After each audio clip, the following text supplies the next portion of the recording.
Get ready for the smackdown. Get ready for the smackdown. How you gonna react when you're put in the back now? 'Cause there's no turning back when you're facing the smackdown.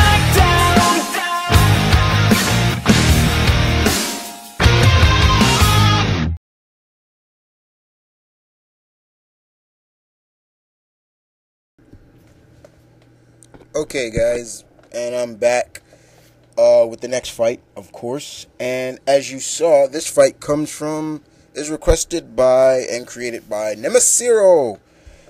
Yeah, he created this fight, and he pits the likes of Talia Al Ghul versus Betsy Braddock, aka Psylocke. Out of all the fights Nymesiszro gave me, this one I had to do from the get-go real fast because I was interested in this one a lot. You got two great martial artists, great females characters from one from DC, one from Marvel. Particularly one of my favorite X-women to begin with. In terms of Psylocke, and I love Talia. She's very cool, mischievous, dangerous woman. I'm attracted to danger. But other than that, let's get started, shall we? So we're gonna start off with Talia.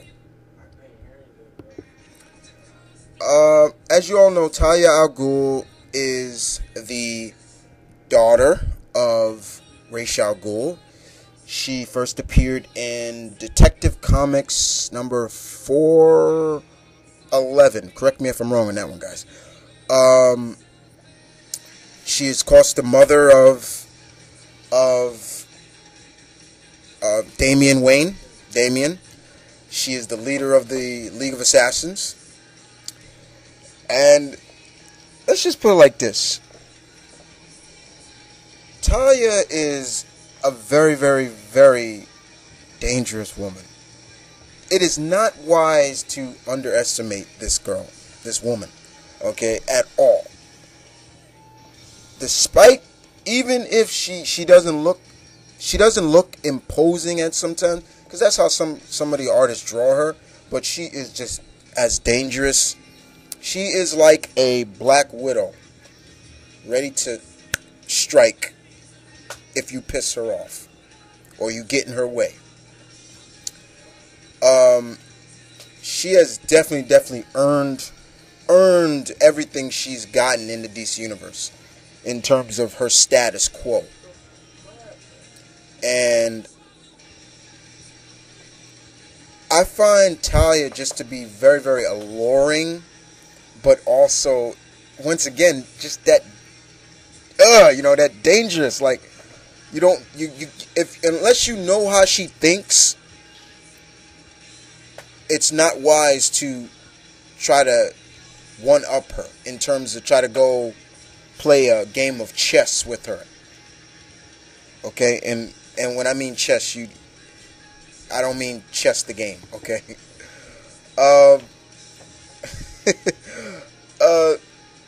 Talia, in terms of her skills, she probably learned from the best. She has what is known as pretty much all non-powered individuals in comics have. They classify their abilities as Olympic level skills, like athletic. She's been trained since birth in many forms of martial arts. She loves, she's good with as well as weaponry. She knows how to use many forms of weapons, small arms fire to high-powered weapons to sniper rifles, things like that. And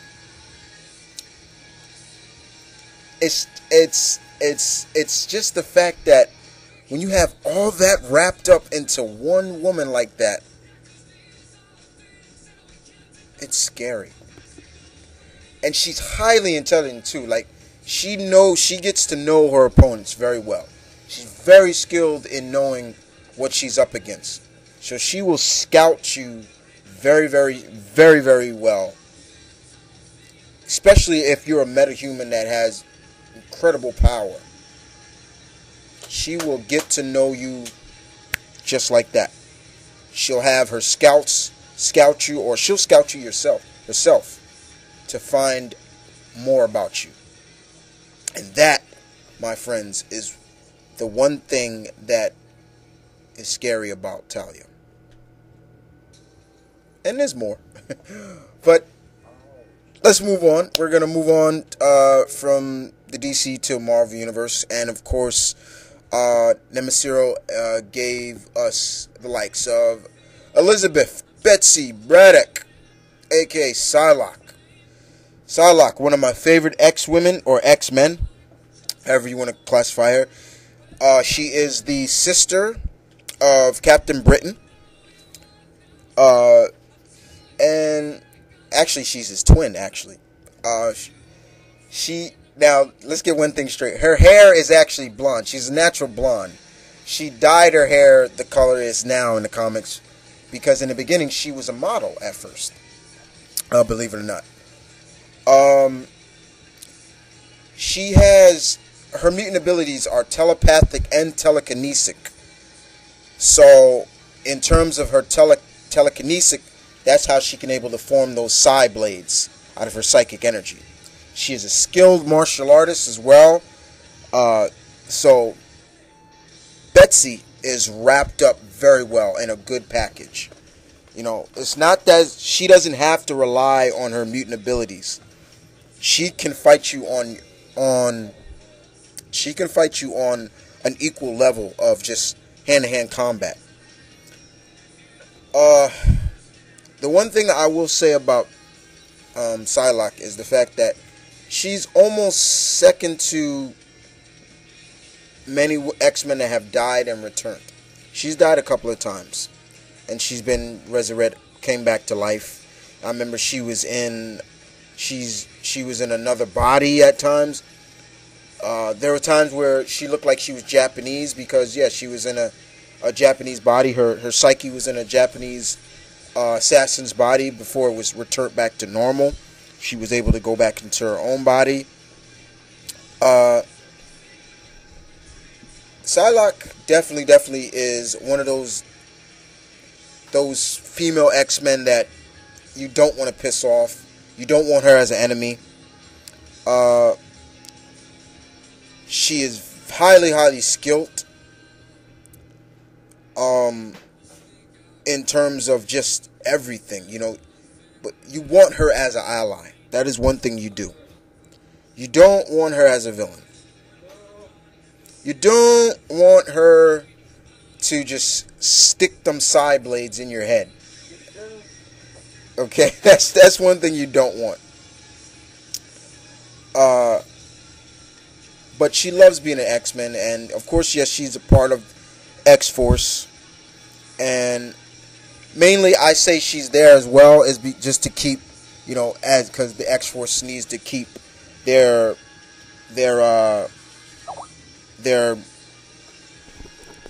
I'm trying to get it out.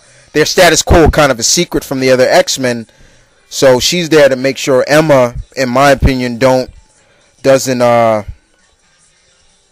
basically, you know, enter somebody's mind just to see what's going on, like she likes to do. That's why I consider Emma a bitch and stuff like that. I don't like Emma. Okay, so I figure she's on par with Emma as well. But she's just highly skilled as well in terms of her psychic abilities and her telekinetic abilities. Nobody can say that they're not. I don't know anybody that I know that does not like Psylocke. I think she's just great to just have on your team in my opinion. I've seen her go up against, take it to a lot of, you know, guys you would just say, you know, she can't beat her. he can't beat her, she can't beat him, or things like that. But she's very much a great asset to the X-Men. She's always been, no doubt about it. And it's good to see that Marvel brought her back and put her with the X-Men or the X-Force, however you want to consider her being good, because she's with both teams, in my opinion.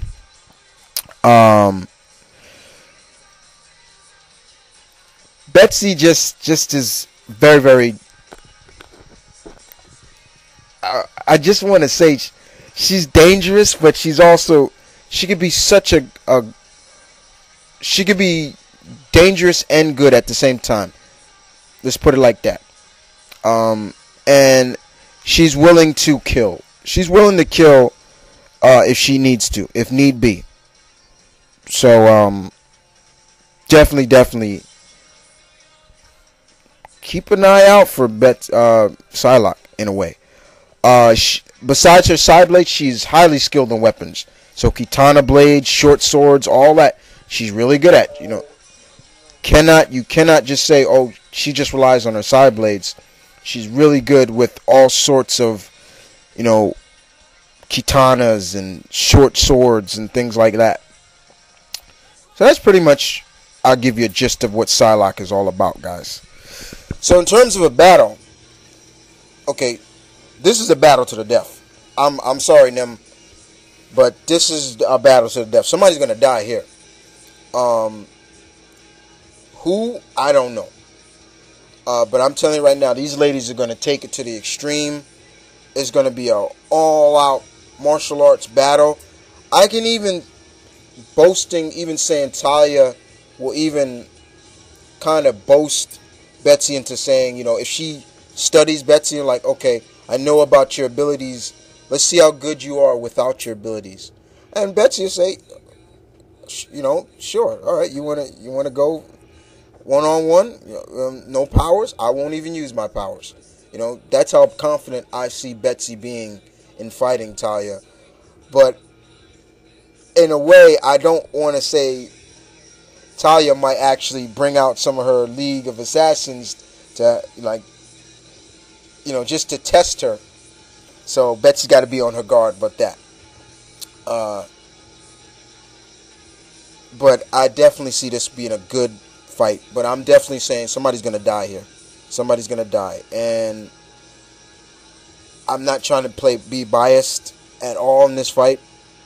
But I leave it up to you guys. Who wins this battle? Talia or Psylocke? And as always, you give Nymesiszro props and credit for this fight.